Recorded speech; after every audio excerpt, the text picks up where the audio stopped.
Back to my channel. Thank you for joining me today. So in the previous part, we learned how to shade the realistic eye. So in this part, I'm going to show you how to shade this nose. So let's start. Firstly, I'm taking 8B pencil and started shading the nostril areas.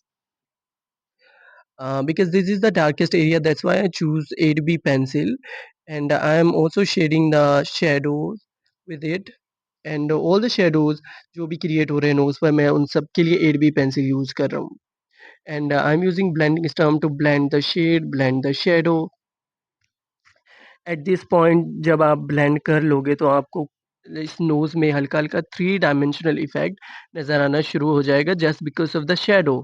क्योंकि shadow ही वो चीज़ है जो आपकी drawing में 3 dimensional effect create करता है. So या light light इसको ब्लेंड करना है. आहिस्ता-आहिस्ता हम शेड इंक्रीज़ करेंगे according to the reference image.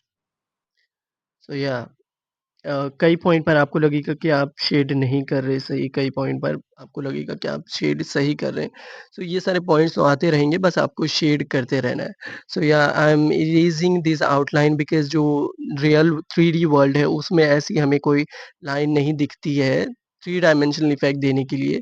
So yeah I am erasing this and started shading with the HB pencil.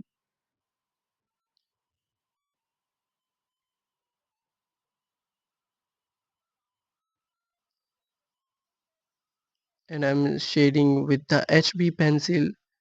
जिस डायरेक्शन में नोज़ की डायरेक्शन है ना, नोज़ जिस डायरेक्शन में ऊपर की तरफ आ रहा है, उसी डायरेक्शन में शेड करेंगे according to our reference image. बिल्कुल लाइट-लाइट शेड करेंगे. एंड इसको आहिस्ता-आहिस्ता से ब्लेंडिंग सॉफ्ट पेंट ब्रश से के साथ ब्लेंड करेंगे. Because I'm afraid to use blending stem, especially on the nose, because nose is a I think different object because it has too many corners. So that's why I prefer to use soft paintbrush if you are a beginner.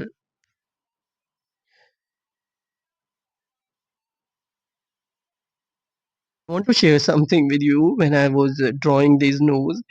सो जब मैंने इसकी shading की पहली layer apply की, मुझे ऐसा लग रहा था कि ये दीपिका पादुकोण नहीं है. आई थिंक ये मैंने कुछ और ड्रॉ कर दिया है. मुझे लग रहा था कि ये कृति सेनन है seriously. Because I think shading में ये सारे पॉइंट्स आते रहते हैं, ये सारे स्टेजेस आते रहते हैं, डोंट वरी. कई बार आपको लगेगा कि ये मैंने सही ड्रॉ नहीं किया है या ये कुछ और ड्रॉ कर दिया, किसी और का स्केच ड्रॉ कर दिया, ये वो नहीं लग रहा है. ऐसा होता रहता है. स्पेशली बिगिनिंग में तो ये बहुत ही होता है, आहिस्ता-आहिस्ता आपको चीज़ें समझ में आ जाती हैं. बिकॉज़ इसके नोज़ में जब मैंने फर्स्ट लेयर शेडिंग की अप्लाई की ना, बिकॉज़ क्योंकि मैंने मिड टोन्स ऐड नहीं किए. जब मिड टोन्स ऐड करोगे तो उसकी शेप थोड़ी-सी डिफरेंट हो जाएगी. तो जब आप शैडोज़ ऐड करोगे तो शेप जो है डिफरेंट हो जाएगी. लाइट ऐड करोगे तो शेप जो है नोज़ की वो डिफरेंट हो जाएगी. सो ये सारे स्टेजेस से गुज़रना पड़ेगा. उसके बाद जाके आपका जो है एक रेफरेंस लाइक जो ऑब्जेक्ट है वो बिल्कुल सेम एग्ज़ैक्ट मैच कर पाता है. स्टार्टिंग में इतना जल्दी करने की ज़रूरत नहीं है कि ये मैच क्यों नहीं कर रहा है रेफ़रेंस से। मैंने कुछ गलत किया या जल्दी-जल्दी इरेज़िंग करने की बिल्कुल भी ज़रूरत नहीं है। सो या यहाँ पर मैं आहिस्ता-आहिस्ता शेडिंग के ग्रेड्स जो हैं वो इंक्रीज़ करता जा रहा हूँ according to my reference image again. Reference image is more important specially for your realistic drawings because उसी से शुरुआती में तो शुरू में जो रेफरेंस इमेज है वो बहुत ही ज़्यादा मैटर कर रही है. बिकॉज़ अगर आप बिगिनिंग में हो तो आप काफ़ी सारी चीज़ें लर्न कर रहे होते हो. आपको नहीं पता होता कि शेड्स जो टोन्स हैं उनको कैसे क्रिएट करना है, कैसे एक दूसरे से डिफरेंट रखना है, टोन्स को आपस में टोन्स की ट्रांज़िशन कैसे चेंज करनी है. सो ये सारी चीज़ें आप बिगिनिंग में सीख रहे होते हो. सो बिगिनिंग में तो आप रेफ़रेंस इमेज को देख-देख के ही ड्रॉ करो, उसको फ़ेस टू फ़ेस पूरा का पूरा कॉपी कर दो. सो या डोंट वरी आप चीज़ें सीख जाओगे आहिस्ता-आहिस्ता.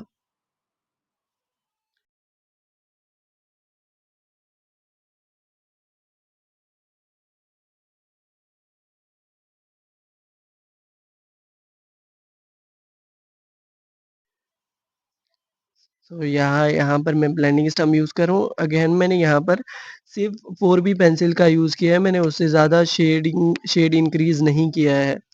बिकॉज़ नोज़ के जो साइड शैडो है ना वो 4B वो थोड़ा-सा लाइट शैडो है. जो नास्टल एरिया है और नीचे जो कास्ट शैडो क्रिएट हो रहा है वो थोड़ा-सा डार्केस्ट एरिया है। दैट्स व्हाई ये जो डिफरेंस रखा है 4B और 8B का, ये नोज़ को और ज़्यादा 3D बनाएगा। बिकॉज़ ये मिड टोन्स ही होते हैं जो हमारी ड्राइंग में 3D life object 3D like जो ऑब्जेक्ट है ना वो क्रिएट करेगा। अगर आप मिड टोन्स ये टोन्स में, हाइलाइट्स एरिया में हर एक चीज़ में डिफरेंट रखते हो और इसमें एक स्मूथ ट्रांज़िशन रखते हो।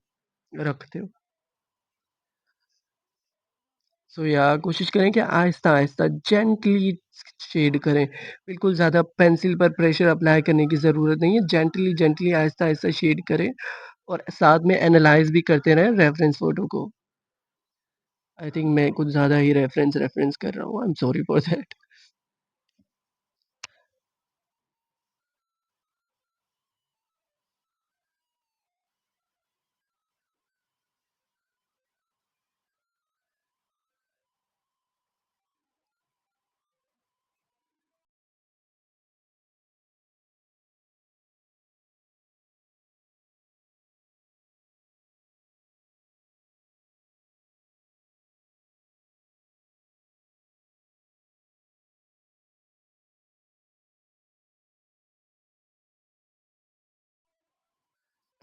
आई थिंक यहाँ पर जो मैंने एक पूरा सॉफ्ट पेंट ब्रश के साथ ब्लेंड करने के बाद जो है मैंने पेंसिल इरेज़र यूज़ कर रहा हूँ।